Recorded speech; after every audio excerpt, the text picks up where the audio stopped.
Well, if you're a car aficionado, chances are you've heard of the 1964 Pontiac GTO, the car that basically birthed the muscle car era. The 64 GTO is not only a powerful car, but also a beautiful looker. The GTO was created in part by John DeLorean as well as Jim Wangers, who was then Pontiac's marketing director. And the beautiful thing about the GTO was that it, for the first time, took the engine from the full-size Pontiacs, the 389 cubic inch V8, and stuffed it under hood in this intermediate-sized vehicle. That was something that was taboo at the time for General Motors divisions, but Pontiac got away with it, and the sales success that resulted from the GTO, well, it allowed other divisions, let's just say, to drop large engines in their intermediate cars as well. The first-year GTO could be had with two different 389 cubic inch V8 options. The standard engine was a 4-barrel 389 with 325 horsepower. Optional was a 3-2-barrel 348 horsepower 389 cubic inch V8. Both were powerful combinations and allowed the GTO to run pretty strong against other competition from competitive makers.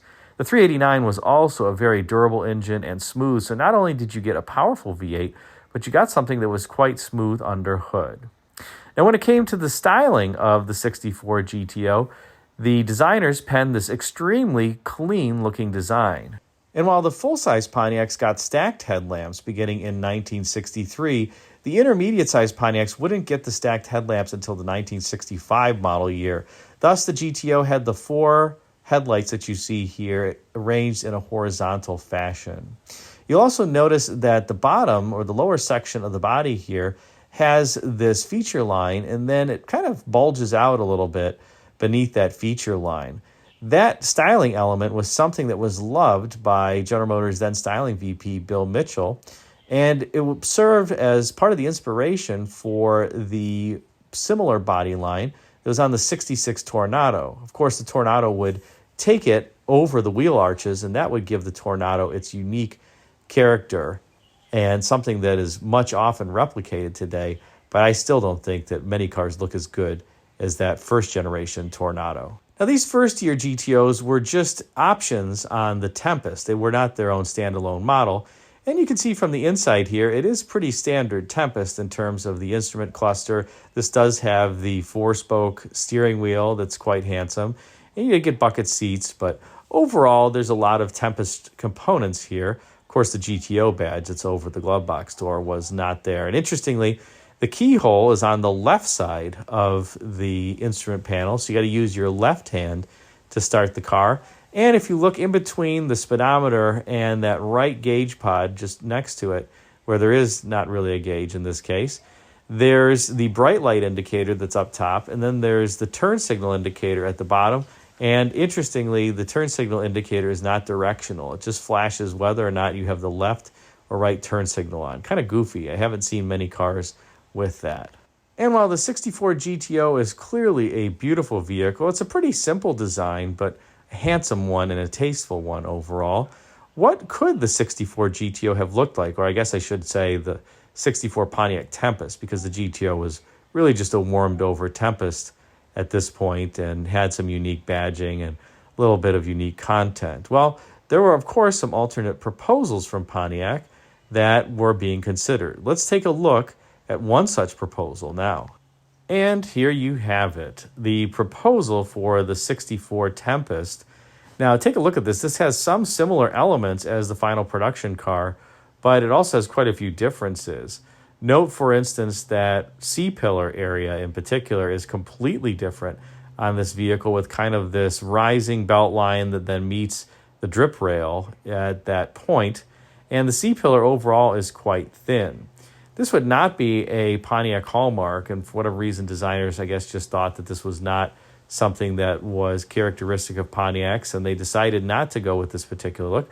But you do see that section that I was talking about on the bottom of this car, on the body side, with that feature line and then that kind of bulging out section that apparently Bill Mitchell called the frame.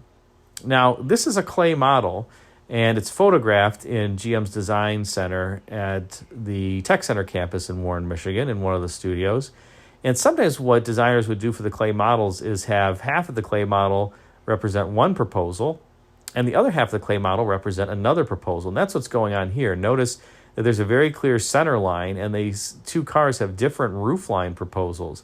And I don't have a picture of the opposing side. Of course, these pictures are now over 60 years old. It's hard to find any of them. But it's clear that designers were experimenting with multiple roof lines. The one on the right side of the car, the passenger side, is clearly a higher roof line with a very different backlight than the one on the left side of the car or the driver's side. Now, interestingly, both of these proposals seem to resolve in the same deck lid. I can't detect the difference, at least from this photograph, in the deck lid. So I guess that designers were just contemplating different roof lines and perhaps different C-pillars, but the deck lid was, well, considered to be relatively final. Of course, the deck lid and those tail lights and the trim panel that would run cross-car on the Tempest and the GTO was clearly not finalized at this point, because here you have vertical tail lamps as opposed to the horizontal lamps that would make it on the final car. And I wonder if that was just because the vertical lamps were perceived to be too much of an upscale cue, kind of like a Cadillac EQ, and they didn't want to emphasize the vertical nature of the car like some of the luxury vehicles. In fact, the 1964 Bonneville, as an example, would have kind of these vertical crescent moon-shaped tail lamps. And a number of General Motors luxury cars like the Electras and Olds 98s would have the vertical tail lamps to connote luxury and pull that Cadillac nature into the vehicle.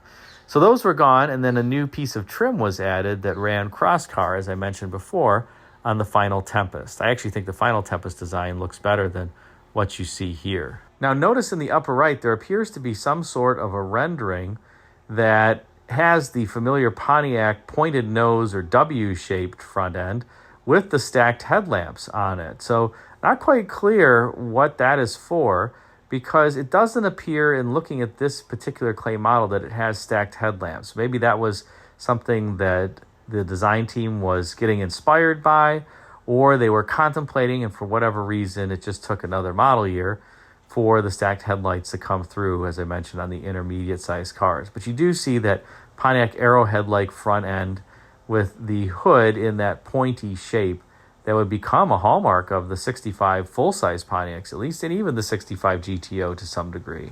One other thing I would say I don't particularly care for on this clay model is the way the rear bumper wraps around into the side of the vehicle. It looks a little heavy. It looks like it should be thinner than what it is, and kind of like the designers had made it a bit, well, there's too much chrome there, let's just say, on the side. And that would get revised as well as the design would make it through to production. But what do you think? Would you have preferred this roofline on the 64 Tempest and GTO, or do you like what the designers ended up going with to begin with? Drop a comment in the comment section and let me know. Thanks again for watching.